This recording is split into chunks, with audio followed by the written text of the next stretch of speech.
Hello, welcome to episode 2 of Waffle Hammer. Rob's already amusing himself. He's got the giggles before we even start, so that bodes well. Right, this episode, the main topic will be, do we think 40k is actually any good? But before then, we'll just do our usual general waffle at the beginning. Mm-hmm. So, gentlemen, what have you been hobbying since we last spoke? We're not rolling off the chair. He's trying to get out. Oh, mate, you've got to wait until we're not Okay. Right, cut. A few moments later. Right, so on with the main topic. Rob's made himself giggle again in the break. Get used to that, he finds himself hilarious.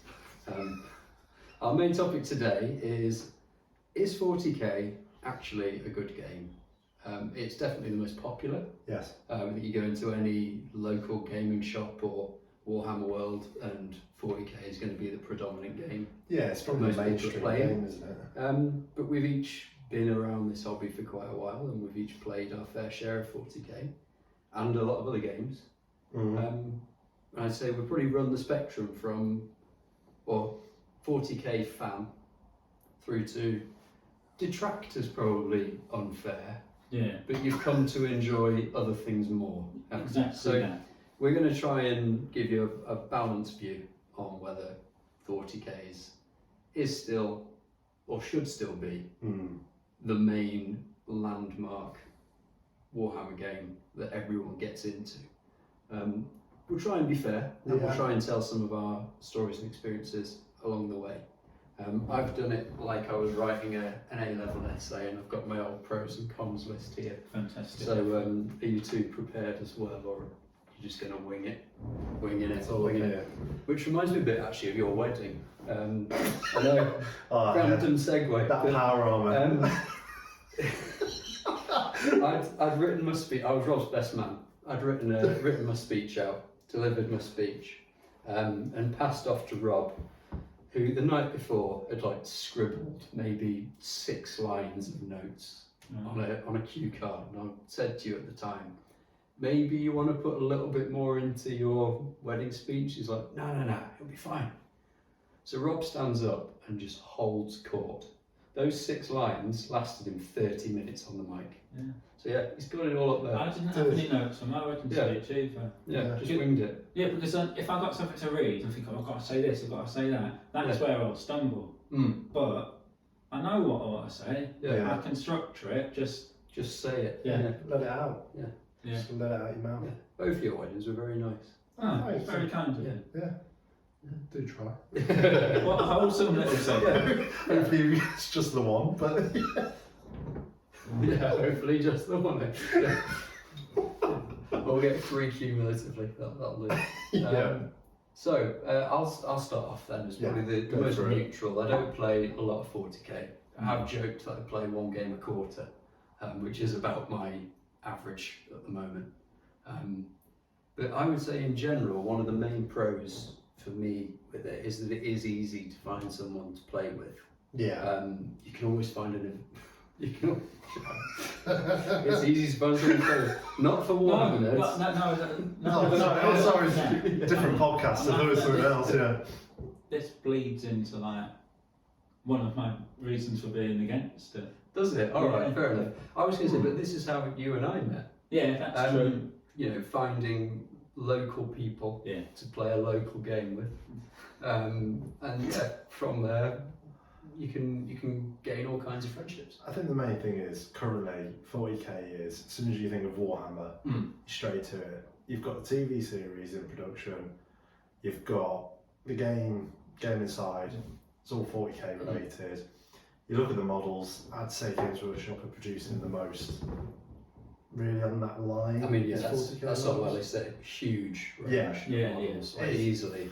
It's constant, look at today, we've only just recently had the release of everything else with the Corsairs, and it's that far future, and I think currently between that fantasy and guns and cool stuff happening, I actually think Sigmar's got the best models, because you get some very cool, look at Nagash, and Archaon and everyone like that, their models are very cool compared to the Primarch models are very stunning, but they're not as epic level as Sigmar is. So you get literal gods. And I mean, you said that's a town model for the Necrons. I think they're verging and seeing that it's going that way. But yeah, everything is directed towards 40k from Games Workshop. So I agree.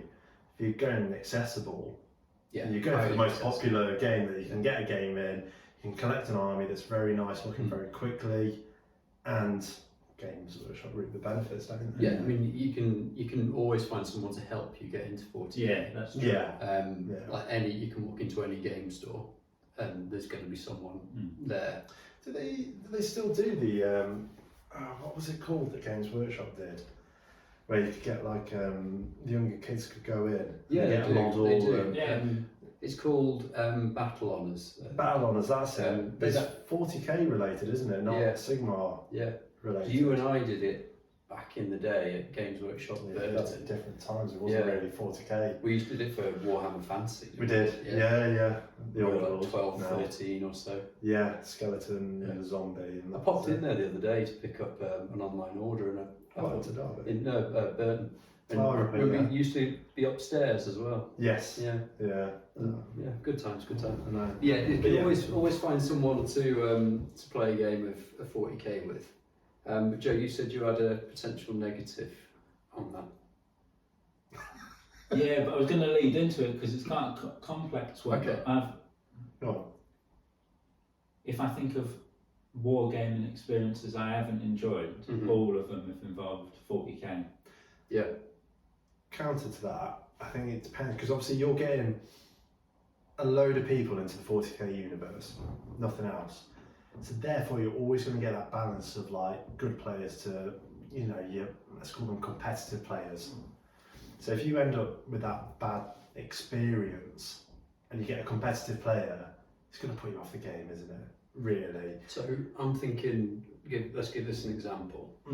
The doubles tournament that we all did. Yes, yeah. You had that game against the guy. He was a nice guy, but he was filling it. He was the extra, wasn't he? Yeah. And he was a good player.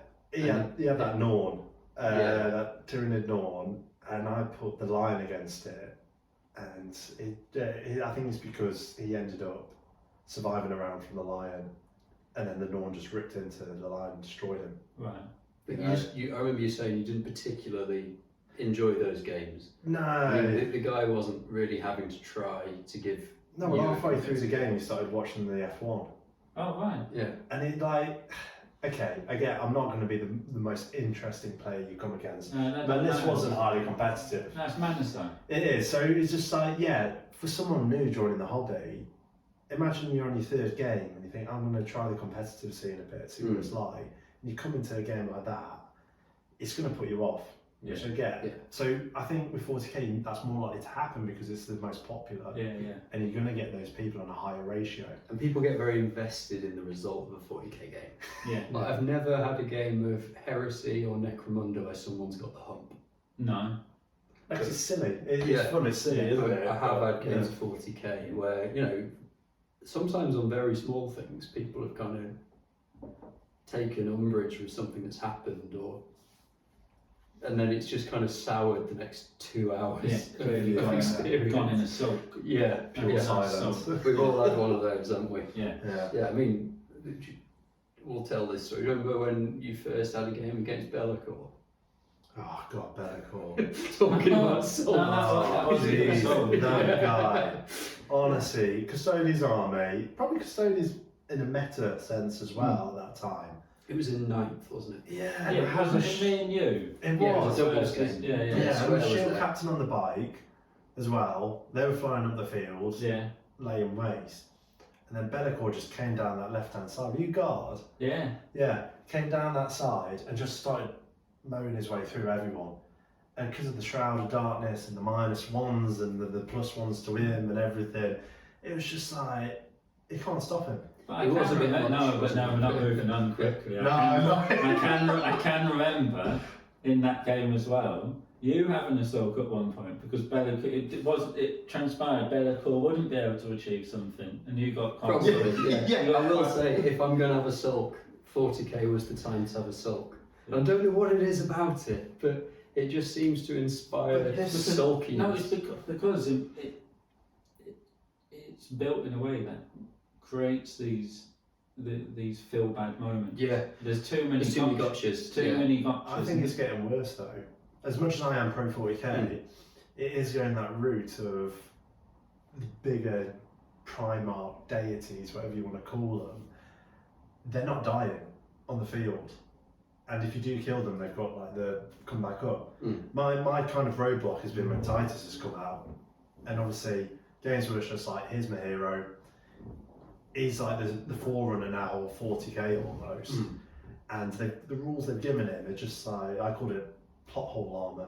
You know, last. But I'm sort of for that. One of my problems with 40k is it's diluted its IP by making its legendary figures around who the legendarium is built by making them mortal. So making it so with enough persistence, you perhaps could pop off Angron with a lasgun.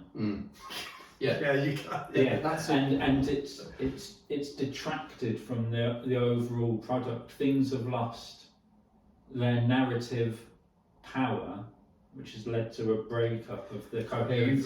So this was one of my cons. It is a game with quite a lot of narrative dissonance, which is just a term for what you see in the table and the rules doesn't line up with the stories that you tell. So, like in the Heresy, Angron's this, especially by the siege, terrifying. He's just this like absolute demon of battle, just tearing through thousands of mortals. Also that model of Angron. Fantastic.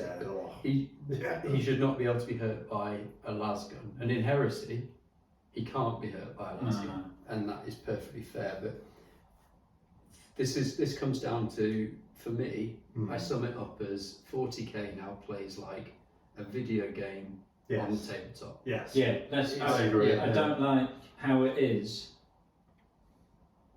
Really, to an extent, your opponent and whatever storyline you're constructing don't matter. It is about converging your spheres of influence in the correct order so that you can achieve your high score combos. And whatever mission you're doing, that will be necessary. So the game is to get your play pieces in the right place. Nothing to do with finding your enemy. That even comes down to some of the secondaries. Like there's the second, or I don't know if it's in the current deck, but one of the secondaries used to be basically go and stand in the corner. Like, I'm playing Flesh Tearers.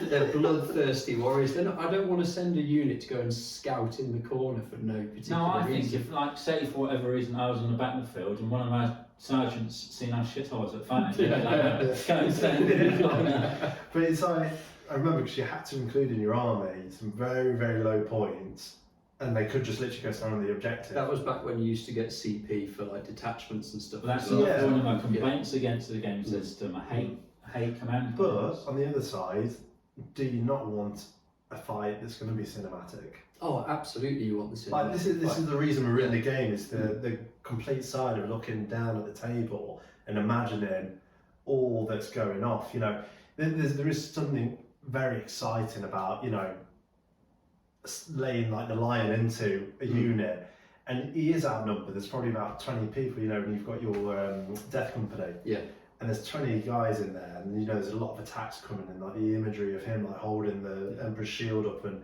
deflecting it all back and then like coming out.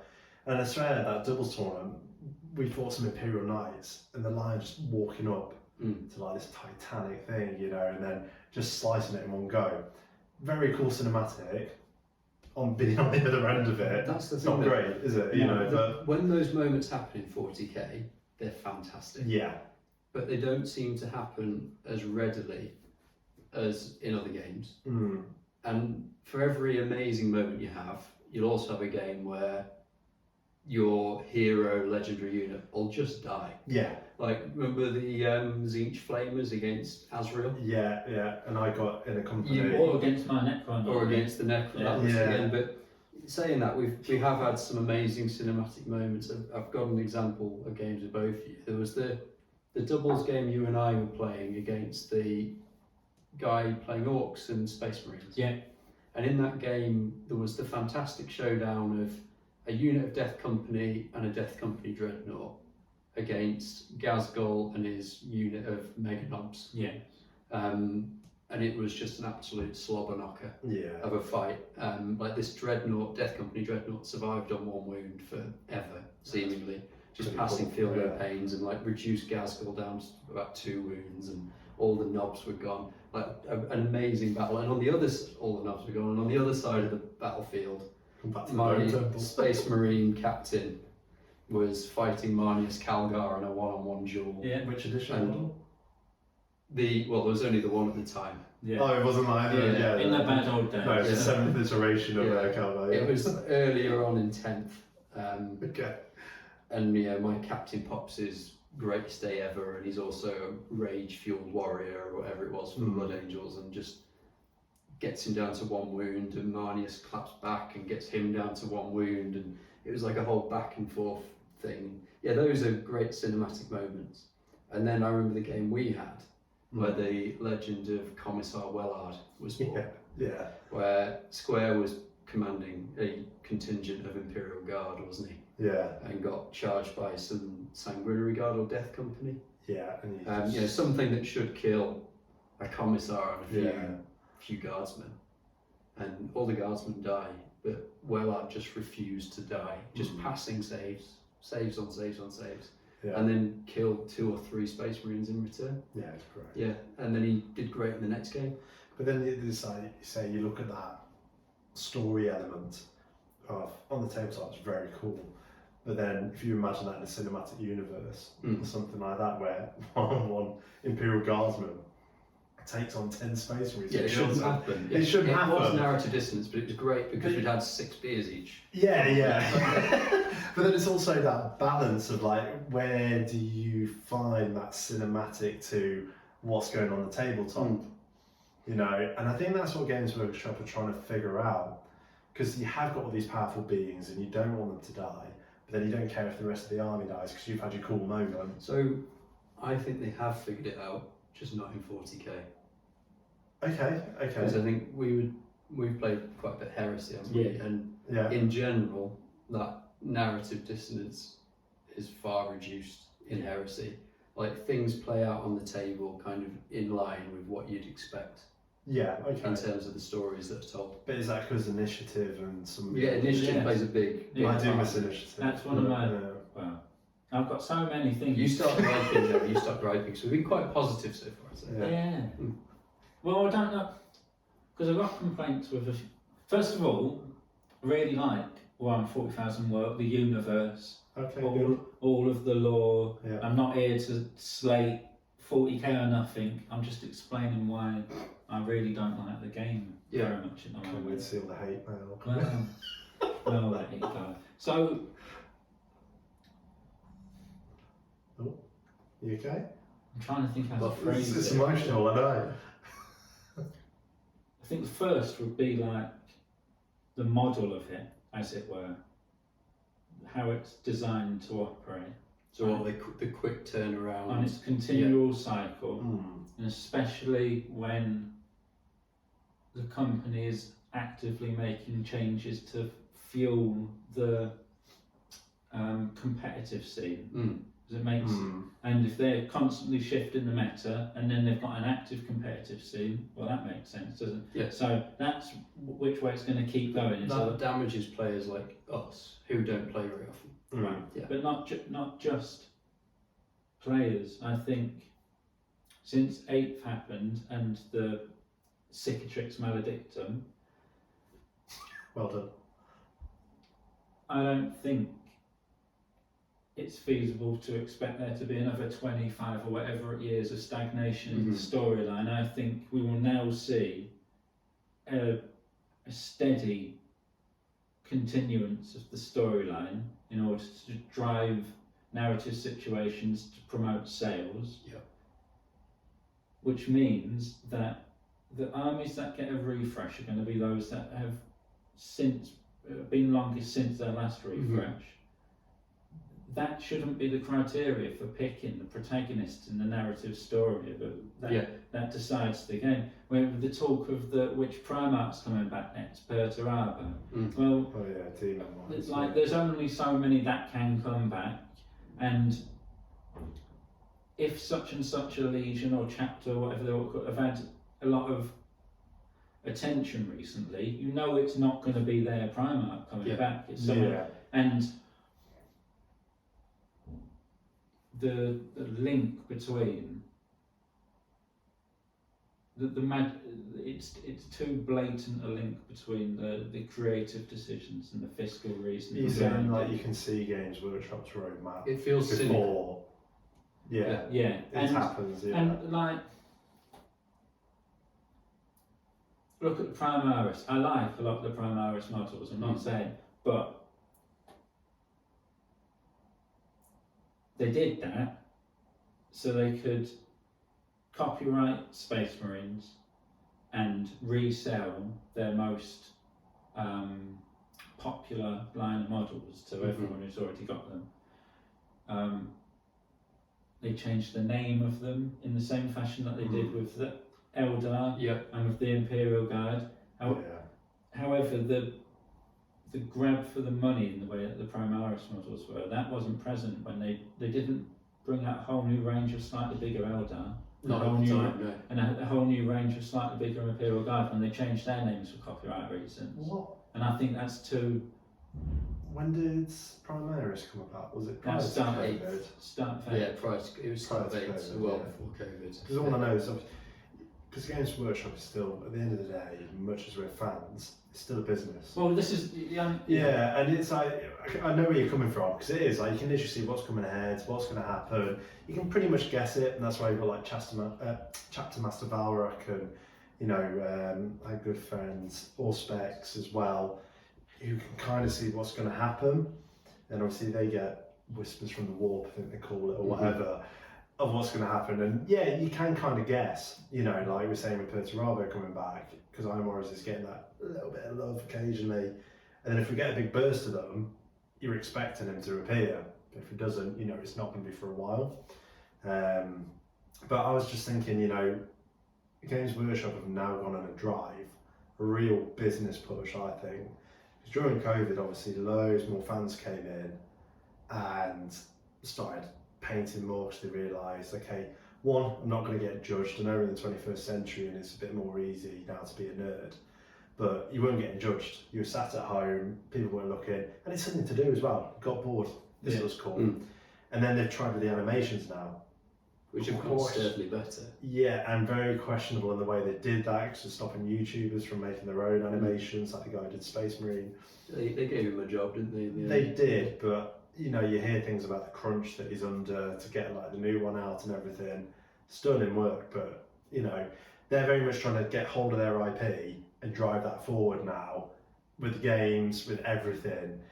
And yeah, I can kind of see that they need to constantly, because 40k, like we said, is their... It's a hungry beast, isn't it? They need something they need that meta every to come week. in I and just like the want a next bit thing. more guile to it. So it's not so... It's just so everything's not so obvious, because it's very difficult to buy into the narrative story being told when you know why events have taken this course. You shouldn't see the man behind the curtain. No, exactly. So that's I've lost interest in the setting for that reason. Yeah. Then I don't really enjoy the actual game itself very much. Yeah. I don't like your turn, my turn, without very much opportunity at all for any intervention at any point. So the other you go, I go, or kind of like your big turn, my big turn game that we play is Heresy. Yeah, but you got the reaction. So it's the reactions you think that keep you invested enough. Not just invested enough. They give you some agency. And also the initiative step in combat. I think. Well, no, this is a whole difference. Yes. What about the Sigma way, in which you roll? I quite like it. There isn't. You can double turn. Yeah. So you, like rolling for priority, basically. Yeah. Well, it keeps it kind of up in the air. It's like, I kind of need to prepare now. Yeah. Because I don't know what's going to happen next turn, whether you're going to get it or am I going to get it. You know, it keeps it a bit more interesting than, like, say, your turn, my turn. But 40k ain't like that. No, and it No, won't be. no, It won't change. No, it shan't. So that's the first thing I don't like about it. Then I absolutely loathe command points. really. What is it about command points then that you particularly dislike? The name. I know what it is I don't like. You've seen me snatch defeat from the jaws of victory countless times in games against you. Yeah. One awful dice roll, one awful decision. Is that snatch victory the cause of it? You're not the way I I've do just it. done it backwards. Yeah. Just checking because I did have a moment. Yeah. Just one mistake like that changes the story of the game, and it's the story you have created with the person you're playing against. And say it was take Dan and I's most recent game of Necromunda, came down to the last turn. Yeah. My heavy gunning down 2 of his dudes, that flipped the game basically. I rolled a hit. I rolled a lot of shots on the ammo dice. How many hits? You got 5, yeah. Yeah. Say I'd failed at either of those things. Either I'd missed or I'd rolled 1 hit or whatever. Do you know what I mean? That would have dramatically changed the course of the battle. It would have dramatically changed the story that I was telling with my opponent. By having a command point, it's not just, oh no, we're telling a slightly different story here, but getting to re-roll that. What you've done is given and then taken away that story, and then it's always a feels bad. So you've basically saying the game, command point makes the game static. Yeah. In which you want like that more fluid. You want the dice telling the story. Exactly. You want to be on your toes a bit. Yeah. And then because of the nature of the game, and with so much buffing, and because it's an arms race in any case, there's very few like poor warriors in 40k. Like everyone's the most specialist troop in their race of this, that, or the other. Because of that, most things hitting on 2s, wounding on 2s, it's just invuln this, there's only a few safety nets. So say your opponents try to do something that if they do it they win, if they don't do it you win, and then they roll it and they haven't done it and you're celebrating and they snatch that away from you. That's a re-roll. Yeah. See that was you've brought onto one of my negatives actually, in the everything is just so lethal. Well, that's the point I nearly made just then. Yeah. Everything's so like balls out. Say you get to the point once where it's going to fail, it's not going to fail twice. So your only chance, it's just As a custodies player, I've seen because custodies are always a bit kind of up and down, but they're always kind of that mid to top tier. I don't think I've ever really seen them in the lower tier of the mid tier. I don't know, when we played that Crusade. Oh, that was very early. In 10th. It was before their Codex came out. Yeah. So they were running off the old 9th edition. Yes, that's the only time that I've kind of seen them and thought, got an elite army and they're playing like guardsmen. But yeah, you kind of see from a custodian side, like, okay, I've got these elite warriors, they should be elite, should be like, rolling on 2s and things like that because I've only got 10 models on the board. Yeah. But it's almost disheartening and you feel a sense of guilt when you're seeing someone spent this time creating this unit, painting this unit up, they're really excited, new model syndrome comes out, and they're like, yeah, I'm going to charge in. And you're kind of sat there with 4 guys, they're just whoosh. But they should. They should be like that. If They want should, to, but it's also at the same time, it's like, there is now getting to the point with 40k where there's a lot of other custodians in other armies. Like, and they're not even Primarchs. Everyone's got some heavy hitters, Yes, but as they should. But back to command points, and sorry. I think it informs the vibe of the game for me as well, because having a strategic tool like that, I don't know how to phrase it, but it makes it about winning. Yeah. And this is a game about winning the way most people play it. Yes, rather than and story.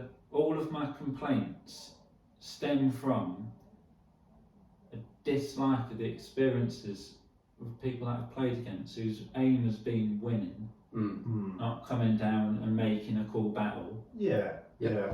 And whose aim has been winning and coming down with unpainted models. At all costs. Yeah, unpainted models, all the rest. I'm not. In general, the standard of hobbying in 40k is probably the lowest of any Games Workshop game. What is it? 3 colours you have to have on to be But you see, but all you see some stuff with little straps, and I'm like, you see online these arguments like, you can't criticise that, it's ableist and rah rah rah. Like, I don't care how well it's done as long as you try. Yeah, but no, even if I turn up and the person I'm playing against has got an all grey plastic army, I ain't saying nothing. I'm having my game, I'm being nice, but in my head, I am like, I don't like judging him a bit. Do you know what I mean? Yeah. We've always played with fully painted armies. Or as close to. Yeah. And I think the big thing there is if you are playing with something that isn't quite finished, by next time we play, a little bit of progress on it, and then a little bit more, and then you kind of like, you're in the spirit of it. Unless you come to the table and say like, look, I haven't had a chance to paint my army yet. You just kind of say like, look, I haven't had a chance. And you can almost tell when you come to a table as well, who's got the competitive list. Yeah. You know, if someone rocks up with like a load of tanks and something that you know out of a box, and you're like, this is a very elite army, and you can't see like a standard guy, you know, anywhere. You're like, okay, you're going for the competitive scene. You want to do this, and look, if you want to do that, do it. You know, but yeah, it does dampen the scene of 40k, I think. It's become a less visually interesting game, despite the fact it gets great models. And I think some of that comes down to the scenery. The poxy L-shaped scenery. Like, I've got so many complaints with, like, they're just, it's just shite. It's just, and something I've said to Dan. You hate this every time, and I've always played a combat army, haven't I? Which has made it even worse. But you hate it. What, for the rules of engagement? The infantry can just phase through walls. Yes, why can people walk through what? Why? But why? They don't walk, they smash. This is another thing about the game for me, like the abstraction of all the rules, things like that. The video gamization. Cover don't make no sense. It's just, not keen on that at all. The manners of a hand-to-hand combat fight. I know it's you can strike first, you strike first. I know I strike first. I'll strike first next time. No. Oh yeah, that's always bothered you. Well, yeah, it does my head in. If you've charged in your turn and the fight continues, you hit first in your turn for charging. Yeah, and if you don't wipe them out. Yeah. Then you're the defending player in the next player's turn, so you get to hit first again. Yeah. Unless you have fight first, and then it's like No, can't be doing with it. Abstraction, like army building, awful. What have they done to it? You can have. It's true. I do agree. You can have a unit. Yeah. Or half a unit. No other measurement. That's it. You want a bit of granularity. 2 options. You can have a unit or half a unit with all the bells and whistles on. That will cost this much, or with no bells and whistles, that will cost the same. It don't make. It's just. Oh, I think you were going to. Was it back in 10th, 9th, where you had to have 3 core troop, and then you could have 2 elite in your HQ. I rate that. And that was the way it used to be. And then it was in 10th. You might be back to 8th there, Rob. 9th started to get a little bit freer, and then 10th kind of went do as you will. Yeah, have 10 elite choices. So long as you had a HQ. Right. That was all you needed. But it used to be structured. I think it's the same. Is it the same? See, no, I disagree on this. I'm happy with an open sandbox. Yeah. Okay. Yeah. Armies, like, it's up to you. If you want to build an army that focuses entirely on one aspect, then there's going to be tactical advantages and disadvantages to that. It's up to you if you want to undertake them. Yeah. I say I like the Force Org as someone who once took a Dreadnought only list to an event. Yeah. Well, I ended up playing against someone else who was playing Dreadnoughts only. Yeah. Yeah. It was back when you had the Librarian Dreadnought, so that was your HQ. Right. Yeah, it's cool. Though. But no, it's how they dumbed it down, building an army, and they've just removed all nuance from it, and they've removed all accidentally discovered synergies by having oh, we can only have such and such an amulet of whoever, and he can only afford this cloak of a... But it turns out when they're next to each other, bosh, and that might not have occurred to you, they're taking all that out of it, and I did not find it an enjoyable experience building. I felt more restricted building a list in this latest edition than I have in any game. Because you just have to take the one option that's the most optimal. Yeah. Yeah. And again, that's the problem, isn't it? The fact that the mentality is, here's something that's the most optimal. Go on the internet, find what's good, copy, paste. Yes. Do that. It is. It's very much that. Yeah, that is definitely. And with the constantly shifting meta, that is necessitated, but to support their need for income with new models. Your army is, like we've just said, it's not about winning, but it is enjoyable having your army work the same way as it did the last time you played the game. And we were playing in a, what's that thing Luke did? The Crusade. Thank you. Yeah.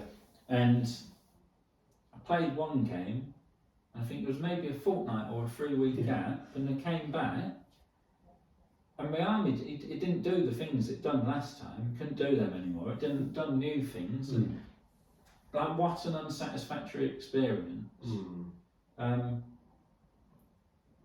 That's not, I don't feel like it's a good business model to have your customer base on a cycle of disappointment whilst your faction is churned through the faction rankings from oldest to newest. Yes, but and it's all driven by that tournament scene. Yeah, and they constantly need to balance this.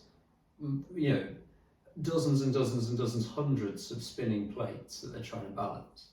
That affects the likes of us who very casual about how we want to play it.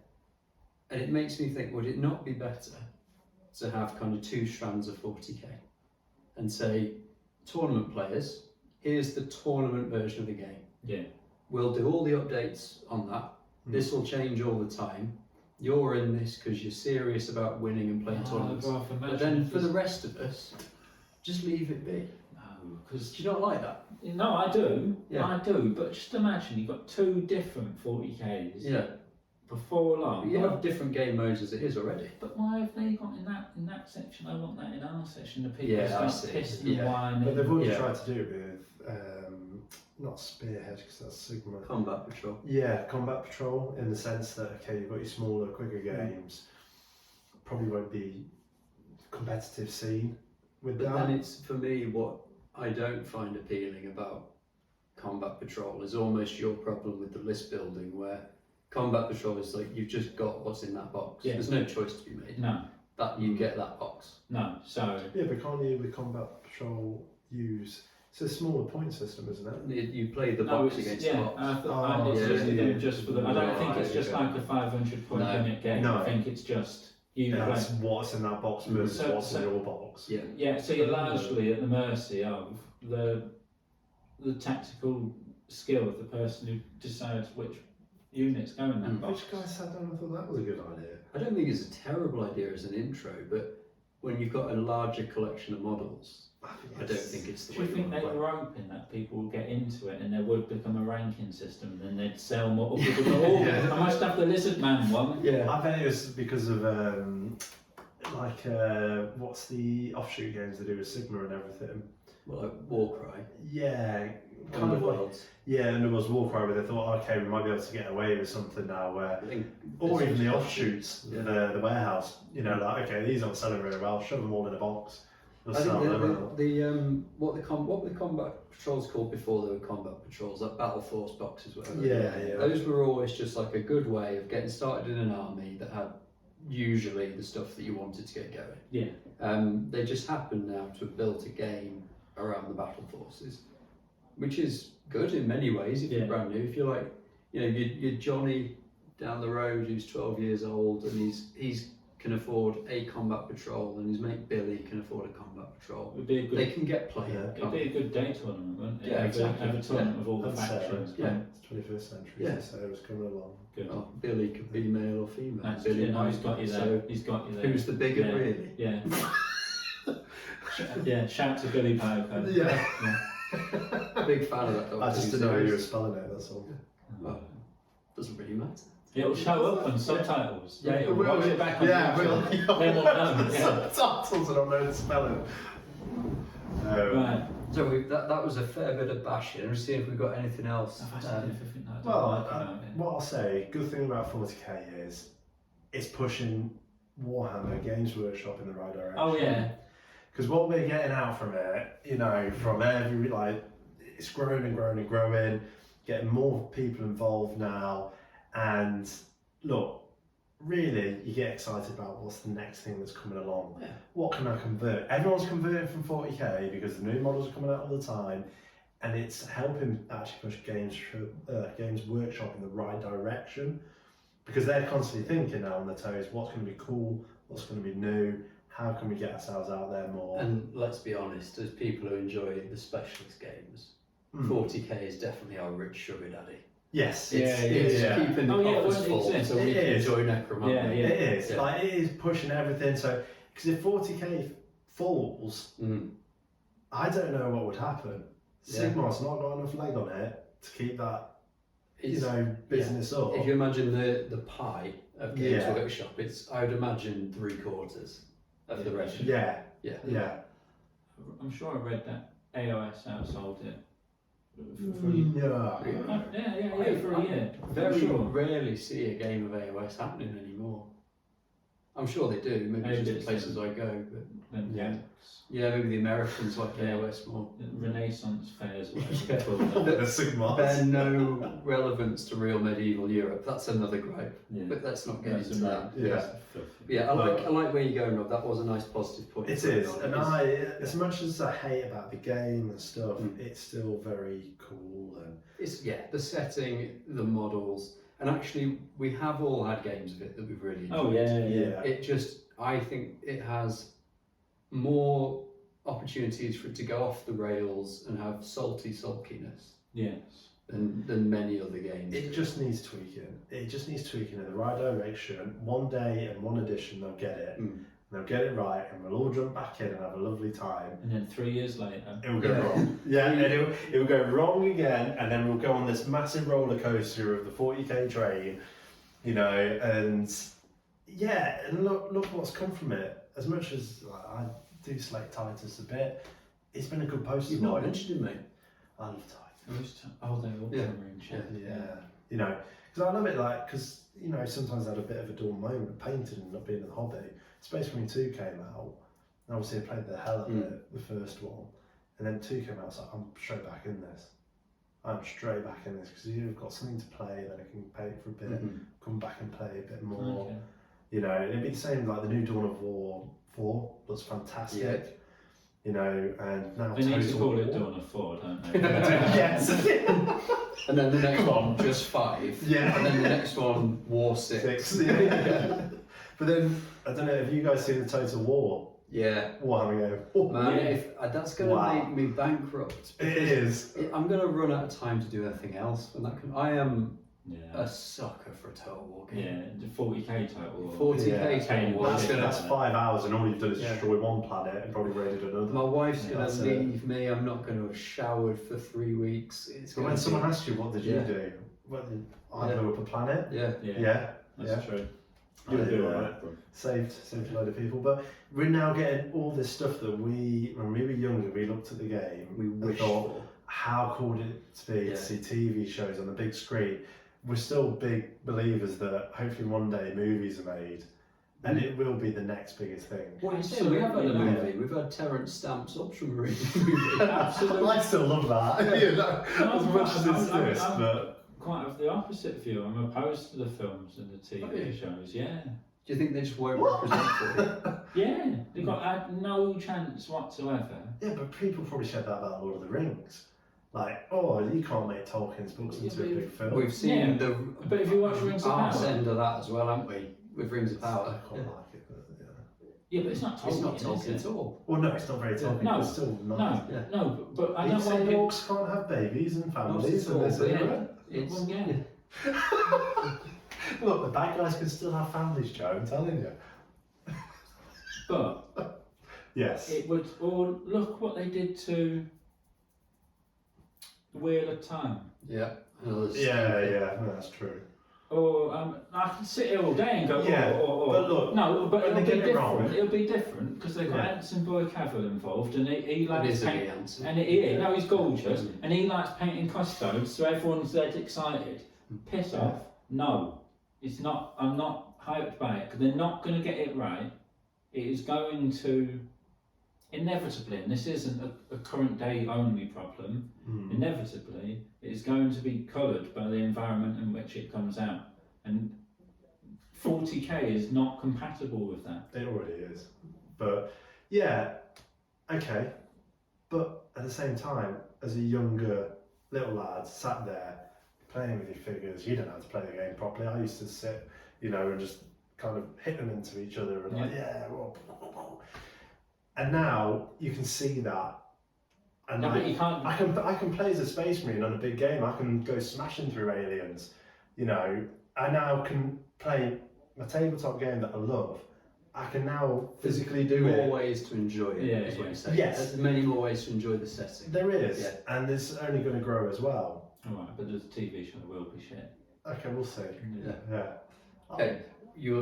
What's going to be the forfeit if you actually enjoy it then? Let's say it here now. He has to come in topless. Fine, alright, yeah. And if it's shit, you have to get the tats out. Yeah, shit, I need to buff up. I know, I'm fine. I think we've probably covered everything that's on here, but I don't hate it as a game. I think there's just other things I'd rather play right now. I am hopeful, but I feel like I've just shat all over it for ages, but it's not. My complaints are ever shifting, poorly written rule set. That's become detached from the narrative story that it's trying to tell. And the culture that's building up around the game is not one I enjoy playing. No, They're my three things for. Yeah, bring back an element of you're playing it for the story, not to win. And play it with a degree of decorum and decency, where the main thing is that you don't alienate the person on the other side of the table. I think that is fair no matter what the rules are. It just so happens, for the reason we've talked about and the way the rules are, that can be easily forgotten, can't it, right now? Yeah. Maybe it just needs tweaking. And you're very hopeful for 11th, I suppose. I'm very hopeful for it all. You're a hopeful man. I am.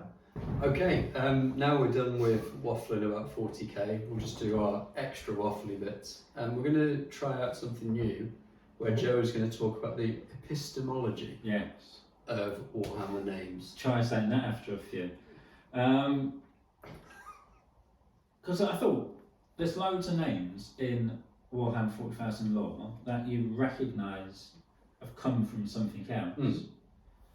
And then it occurred to me that their real world iteration, whether it's like a fictional or religious or what have you, or real life, does that influence their 40k character in any way? Or could you see like the arc of their storyline just from knowing their name? I think that occurred to me with Erebus, because I knew Erebus, the Roman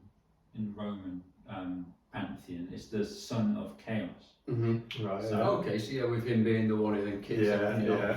And Abaddon is a fallen angel of God. And is it Abaddon or Abaddon? Depends how you say it. How does he say it? I don't know. It's all make believe. Is Abaddon? Yeah. So I thought, why don't I have a look to see if that's the case with any of these things? A roving reporter. Yeah, exactly. So the first one that I thought, let's go the obvious one first of all, and then did Horus Lupercal. Largely ignored the Lupercal bit because that's just obvious werewolf is from wolves. Standard. But Horus, and then I started reading about it. So obviously it's the Egyptian god Horus. And I started reading about the Egyptian god, and I was reading it, I was thinking, no, this ain't linked at all. So what was he the god of, Horus? He was a sky god. Let me Okay. get. I should have had that ready. I'll just waffle for a minute. He was a sky god. So he, in their pantheon, Like Sky Plus, Sky One? glorious, just glorious. That's the content that people Yeah. are tuning in for. Yeah. Sky Glass? Sky Glass. Yeah, Sky there we Q. go. Yeah, thank you. All the Sky- skies. Sky Man. Yeah. Yeah, no. He's basically their Zeus. Okay. Okay. They're a big boy. He is the god of kingship, so not bad. Oh, yeah. Yeah. War Master being the head on. Yeah. Imhotep. Healing, protection, the sun and the sky. I mean, that's quite a, So he's a that's quite busy boy. CV, isn't it? Anyway, so I was reading, apart from being like the one in charge, which is Horus, but Mhm. if you think of King of Kings. yeah, right? you're- well, if you think of like the Primarchs as like God, they're demigods, aren't they? Mhm. They're like gods. It's very similar.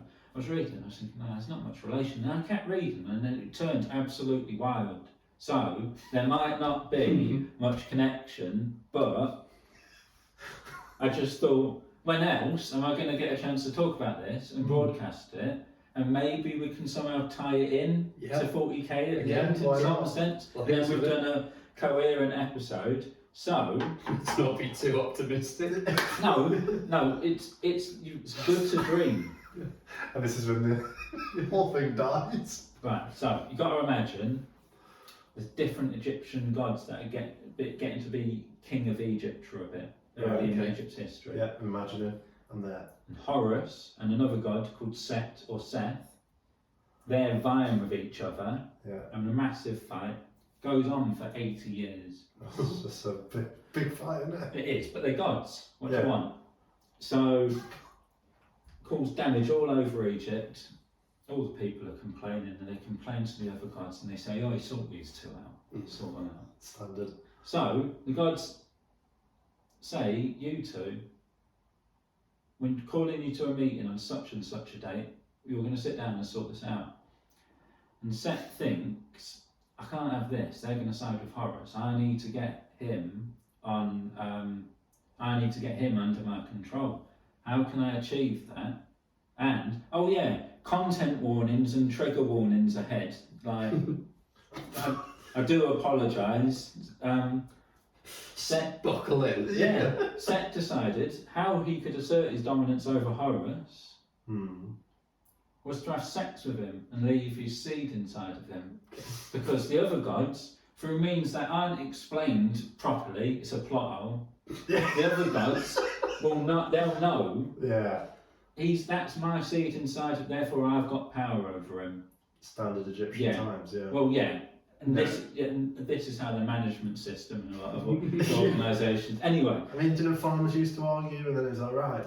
so Set, there's two tellings. He either pounces Horus and rapes him, Okay. or chats him up and it's consensual. Wow. What a guy. But they end up having sex. What, did we know if it was consensual or? But like I say, there are two versions. Oh, okay. You got to right. So we imagine never this. know. You got to right. remember, the length of time that the Egyptian religions existed for, like live, dwarfs anything So we've known this is now. now almost like 80-year foreplay. Basically, quite Well, violent it's the foreplay. classic, you know, Classic two gods. the classic enemies to lovers trope, Well, isn't it? Well, It is, yeah. anyway, God. so through again either poorly explored and researched, or hopefully unexplained means, Horus is aware that Set wants to have his seed in him, basically, and he knows this before the fact. So he lets Set sleep with him, or is raped, but just at the point of climax, he reaches down between his legs, catches it, Right. which I'm not advertising as like a proper method of contraception, but Horus is a god, remember? Mhm. Yeah. So he's got that, and he flings that muck into the River Nile. But Set don't know this. Okay. Set thinks he's in him, but he's not. He's in the river. So That's an important plot point. lightning reaction. Stop the. Yeah, we've got. Yeah, but he's a god. Yeah, He's not suspended that's fine. disbelief. Yeah, Remember, no. these are the people who, they gave us writing, they gave us the pyramids, and yet they have such unhinged. No, but it's all like stories. this back in the day. Yeah. It's like early Mesopotamian religions. They all believe that, like the earth is the cannibalized body of Titan gods and Titan god semen and water tears and everything. Like every. So really, the warp is pretty tame in comparison. I just can't wait to hear how this goes down. Yeah, let's Oh no! The reciprocal. No, I know how. I know how I can tie it in. let's Relax. Okay. Relax, Story everyone. time. No, So anyway, it's in the river now. It's in the Set river. thinks it's in Horus. Horus knows better, Seamen but are he in the keeps river. quiet about it. Yeah, that would have been better. We should have done that. Yeah.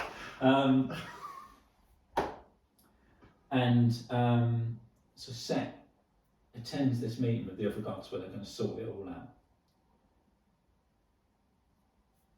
But before he does this, I've skipped a bit. So just before the meeting, Horus discovers what Set's favourite food. What would you think an Egyptian god's favourite food is? So dates, Dates, that's a good Yeah. call. figs, Wheat. Wheat, yeah. Yeah, wheat. all the classics. Early Yeah. Pop-Tarts, that kind of Yeah. thing. No, Questionable. service. lettuce. Oh yeah. Lettuce. So, Yeah. Set was a rabbit, confirmed. You Mm. heard it here first. Yeah. And Horus found out that lettuce was Set's favourite food. So before the meeting, he arranged for his seed to be spread on the lettuce that Set was going to eat. Right. Wiped right in. This is like a Easy mythological jackass right now. Hi, my name's Set. Yeah, and welcome to Egyptian jackass. Set, none the wiser, eats it. It's like a school prank, Yeah. basically. But, Probably a bit more extreme than the school prank. no, but they're gods. Everything's amped up. Yeah. So, Yeah. so state of play. Mm-hmm. Set thinks his seed is in Horus. It's not. It's in a river. Mm. Horus's seed is in Set. They go into the gods to decide which one of them has dominance over the other one and becomes the king of Egypt. Did they Set- say the line "Let us begin"? No, they should have done. They should No, have done. yeah. They should have done. They should have done. So Yeah. Set strolls in, all bold as brass, and he says, "Draw a full from our seed, and to prove I'm the one," comes out the river, flying across the room. One of them catches it. And then Set's like, "What's going on here?" And Horus explains, and then Horus says, "Draw forth my seed," and it comes out of Set in its most disturbing fashion. So hang on, things So have just if- gone wild because it sounds like a Magneto-style person that controls Steeman has pulled it out, or yeah, okay, Who right, was right, the bloke in Eastbound and Down? Danny McBride. yeah, Right now is Horus in my head, and Set is Seth Rogen. Okay. Yeah. That's who I've Yeah. cast All it right. because they Yeah. fit this narrative. Well, this is more like that. What's that James Franco scene from? This is the end. Let's not get we're on a yeah. Yeah, we're nearly there now. Yeah, Everyone will be okay. pleased to hear. So, they draw forth Horus's seed from Set, giving Horus dominance over Set and therefore making him king of Egypt. Set is not having it. What a lad. And he Yeah. goes on a rampage and he says, "I'm not accepting it, I'm not accepting it." And there's a bit of to and So fro. it's a civil war. Yeah. But to avoid that, the gods say, "No, you will have one final challenge, you and Horus." And this will finally decide it. And they got them both to swear that that would be the case. No go-backsies. Mm-hmm. No CP rerolls. No. And the challenge was to have a boat race on the River Nile. Mhm. Whichever god crossed the River Nile first won. But the boats had to be made out of stone. Okay. And surely a powerful god, you'd have to be a powerful god to rule Egypt. Mm-hmm. Definitely powerful enough to make a stone boat go across the Nile, you'd think. Mm-hmm. So give them a bit of time to build their stone boats. In my head, it's like a scrappy challenge. Yeah. What was the name? Llewellyn something. Yeah. Yeah. So it's like that. And that blonde lady, what was her name? I've got Cressida in my head. But No, she was Yeah. Philippa Forrester. Yeah. There we go. No, I'm knocked off course now. Boat race, stone boat. Yeah, so they've gone away to make their stone boats, and it comes to race day. Everyone's gathered around the Nile. Bunting has come from nowhere. That's where their bunting was invented. During this race. For this race, and another thing we've got the Egyptians. If you think about it, a lot of bunting is just upside down pyramids. So there's a sense to it. You can see, like, it sounded silly when I started saying it, didn't it? But no, you can see the truth of it. Yep. It comes to the race, and the gods see them down there, and the gods say, "Watch her, everyone. Set, why don't you put your boat in the water first?" And Set goes, "All right then." And he wheels his stone boat down to the water, puts it in, splosh, sinks, and Horus is like, it's not looking good, bruv, it's not looking good. And then the gods go, "Oh no, Set, that's a shame. What about you, Horus? You wheel your boat down." And he wheels their boat down, and the people pushing it, making a real scene of making it look really hard to get down there. And then they put Horus's stone boat in the water, and it floats. Promise? No, it is wood painted to look like stone. We're all good at painting things to look like stone. No, this is the first recorded instance of NSS, non-stony stone. Another thing we've got, and that's how it's tied into the Hobbit loosely. See, I love in the Hobbit when you stick a stone to a base, spray it, and then paint it to look like a stone. Yeah. Because weirdly, it looks more like a stone when it's painted. Yeah, than it does just stuck on as a stone. Also, people respect you more for painting the stone. Non-stony stone. We're all there. So that was that really. So Horus won. Yeah, Horus won. He became a god, and then he became like the king of Egypt. I want to point out, like, your stone boat's floating, mate. Well, they just let's have a little look. Tricksy, that Horus. Yeah. Won by a subterfuge. Subterfuge. Yeah.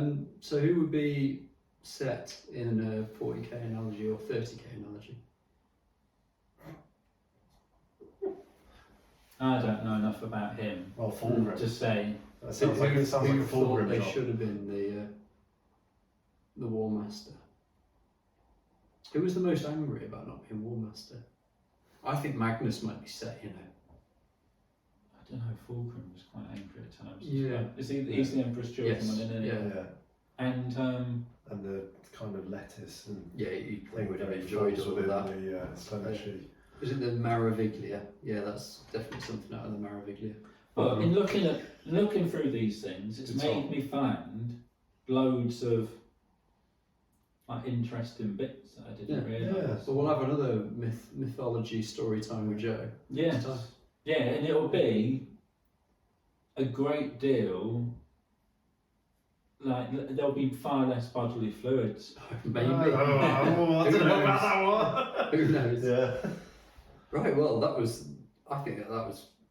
No podcast about Warhammer has ever talked about jizzy lettuce. No. So world first. I think it is. Yeah. Right, Rob. We'll move on to your Stranger Than Fiction. So last week we had crisps. I meant to go to the supermarket and try and prove him wrong, but I haven't had time. We had crisps always going out of date on a Saturday. Yeah. I thought you were telling a lie. You thought he was telling the truth, and I had to. No, I'm still not convinced he is telling the truth. But you just said that.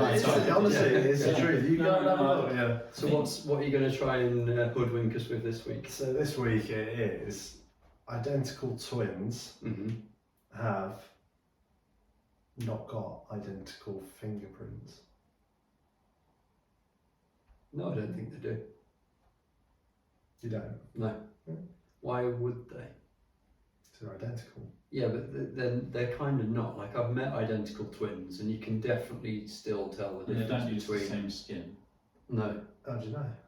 Because they're separate beings. They're not like. Yeah, but did you get an imprint? I'm trying to think because I know I've seen a Law and Order.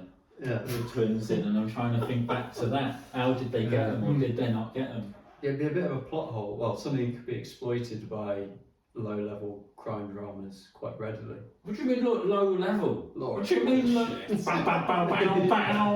awesome. So that's when it would have been on the bill back in the day. I was there. I was walked past the filming of the Bill one. Yeah. Yeah, when I lived down in Wimbledon. Reg from the Bill walked past me. Yeah. Like in uniform. That was good. That was good fun. Did you get his autograph? No, I was dead bait. I was like, what's going on? Thought you'd been arrested. Yeah. It's the police, run. But no, Rob, I don't think you're right, and I think because, like as Joe said, they don't share skin. No.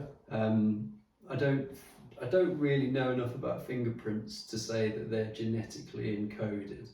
Like, is my fingerprint similar to other members of my family, or is it completely different? I don't know, but my gut feeling is they've shared the same womb. Yeah, but you've shared the same womb with your siblings, not at the same time, admittedly.